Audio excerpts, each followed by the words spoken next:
নাহমাদুহু ওয়া নুসাল্লি আলা রাসূলিহিল কারীম। আউযু বিল্লাহি মিনাশ শাইতানির রাজীম।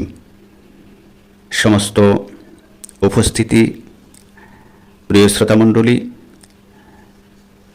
ইসলামী ভাষায় সম্বোধন করি আসসালামু আলাইকুম ওয়া রাহমাতুল্লাহি ওয়া বারাকাতুহু। আজ আমাদের সংক্ষিপ্ত আলোচনার বিষয়বস্তু সূরা আল মুদ্দাসিরের প্রথম 7টি আয়াত। এই 7টি আয়াত, এই আয়াতগুলো নিয়ে বলা হয়েছে, হে চাদর আবৃত ব্যক্তি, হে চাদর আবৃত ব্যক্তি উঠুন। তাহলে এই আয়াতের বিষয়বস্তু বিস্তারিত আলোচনা। হেরা গুহার প্রথম ওহী সূরা আলাক নাজিলের পর ওহী আসা কিছুকালের জন্য বন্ধ ছিল। এরপর যখন জিবরাইল আমিন পুনরায় আবির্ভূত হন, তখন এই আয়াতগুলো নাজিল হয়। আর এই আয়াতের মূল শিক্ষাগুলো হলো দাওয়াতি কাজের সূচনা। হেরা গুহার প্রথম ওহী ছিল নবী সাল্লাল্লাহু আলাইহি সাল্লামের জন্য ব্যক্তিগত জ্ঞান ও নবুয়তের প্রস্তুতি।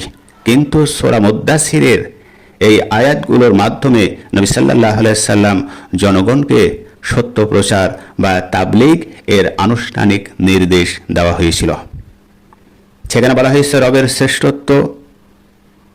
এখানে ফাকাব্বির শব্দ দিয়ে বোঝানো হয়েছে যে প্রচারের সময় কোনো বাধা বা শত্রুর ভয়ে ভীতি হওয়া চলবে না, কারণ জগতের সবচাইতে বড় শক্তি হলো আল্লাহ, আর তার শ্রেষ্ঠত্বই সবার সামনে তুলে ধরতে হবে। পবিত্রতা ও নৈতিকতা নিয়েও ইসলামের শুধু অন্তরের পবিত্রতাই যথেষ্ট নয়, বরং পোশাক পরিচ্ছদ এবং বাহ্যিক আচার আচরণগুলোও পরিষ্কার ও কুলুষমুক্ত হওয়া জরুরি। রুজুম বা অপবিত্রতা বর্জন করার মাধ্যমে মূর্তি পূজা ও জাহিলিয়াতের সব নোংরার প্রথা থেকে দূরে থাকার নির্দেশ দেওয়া হয়েছে। নিঃস্বার্থ সেবা করতে হবে। 6 নম্বর আয়াতে একটি গভীর নৈতিক শিক্ষা দেওয়া হয়েছে। আপনি কাউকে কোনো সাহায্য বা ভালো কাজ করলে তার বিনিময়ে দুনিয়াবি কোনো সুবিধা বা বড় কিছুর প্রত্যাশা করবেন না। মুমিনের কাজ হবে কেবল আল্লাহর সন্তুষ্টি অর্জন করা। 5 নম্বর আয়াতে ধৈর্যের গুরুত্ব। এই ধৈর্যের গুরুত্ব, দিনের পথে চলতে গেলে বাধা আসবে, ঠাট্টা করবে, বিপদ আসবে। তাই শেষ আয়াতে বলা হয়েছে সব পরিস্থিতিতে অস্থির না হয়ে আল্লাহর ওপর ভরসা করে সব বাধা ধৈর্য ধারণ করতে হবে। সেই আয়াতগুলোর বিস্তারিত আমরা উপস্থাপন করার চেষ্টা করব ইনশাআল্লাহ।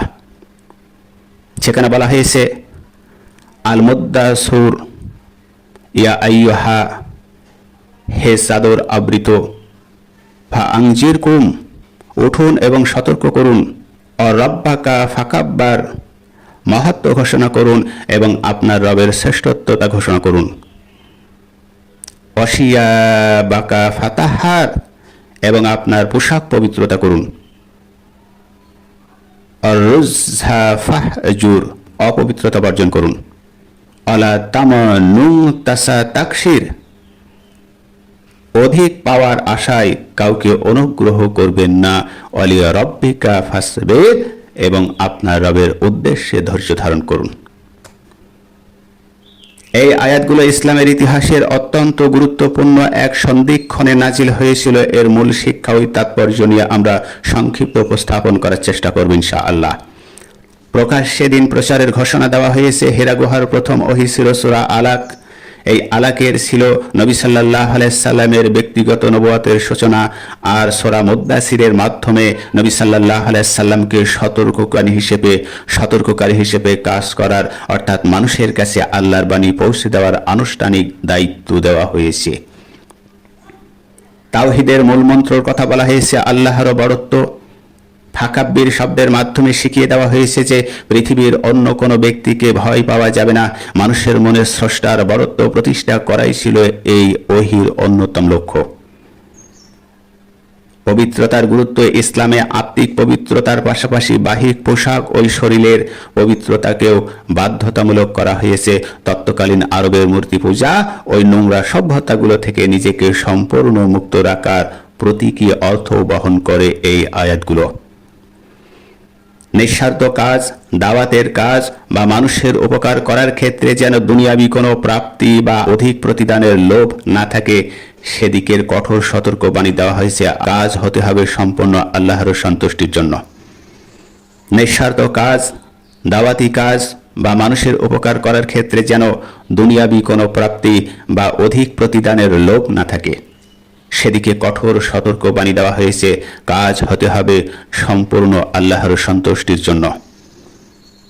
ধৈর্য ও সহনশীলতা নবী হিসেবে দায়িত্ব পালন করতে গেলে কাফেরদের পক্ষ থেকে অনেক গালিগালাজ ও কষ্ট আসবে, এটা স্বাভাবিকভাবে মেনে নিতে হবে।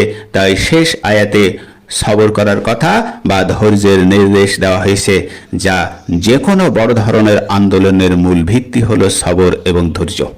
সূরা আল মুদ্দাসির নাজিল হওয়ার প্রেক্ষাপট নিয়ে যদি আমরা আলোচনা করি, এর শানে নজুল নিয়ে যদি আমরা উপস্থাপন করি, তাহলে দেখতে পাই অত্যন্ত তাৎপর্যপূর্ণ। জাবির ইবনে আব্দুল্লাহ রাদিয়াল্লাহু তাআলা আনহু থেকে বর্ণিত হয়েছে, সহিহ বুখারী ও সহিহ মুসলিম শরীফের হাদিস অনুযায়ী এই ঐতিহাসিক ঘটনা আমরা সংক্ষেপে উপস্থাপন করার চেষ্টা করব ইনশাআল্লাহ। হিরা গুহায় প্রথম ওহী সূরা আলাকের প্রথম 5টি আয়াত নাজিল হওয়ার পর বেশ কিছুকাল ওহী আসা বন্ধ হয়েছিল, আর এই বিরতির সময়টাকে বলা হয় ফাতরাত আল ওয়াহি। এই সময় রাসূল সাল্লাল্লাহু আলাইহি সাল্লাম অত্যন্ত চিন্তিত অস্থিরতা ছিলেন। নবী করিম সাল্লাল্লাহু আলাইহি সাল্লাম নিচেই এই ঘটনা বর্ণনা করে বলেছিলেন, আকস্মিক আহ্বান।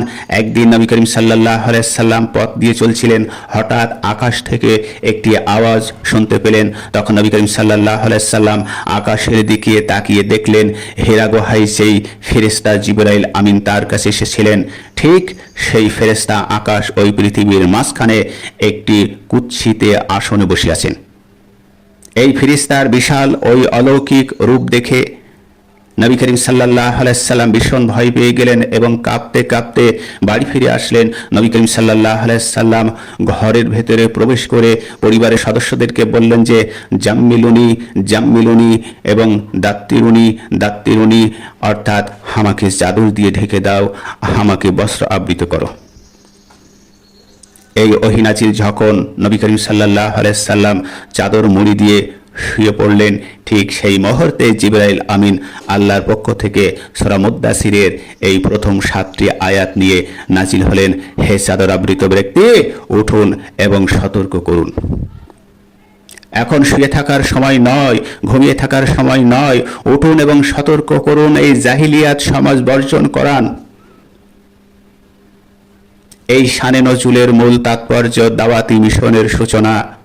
এই ওহীর মাধ্যমে নবী সাল্লাল্লাহু আলাইহি সাল্লামকে তার ব্যক্তিগত নির্জনাবাস এবং ভীতি কাটিয়ে উঠে প্রকাশ্য দিন প্রচারের নির্দেশ দেওয়া হয়। এটি ছিল নবী সাল্লাল্লাহু আলাইহি সাল্লামের নবুয়াতের অফিসিয়াল দায়িত্বভার গ্রহণের মুহূর্ত। আর আমরা অনেকে বলে থাকি নবী সাল্লাল্লাহু আলাইহি সাল্লাম এই কিতাব নিজে রচনা করেছে। যখন ওহীর বিরতি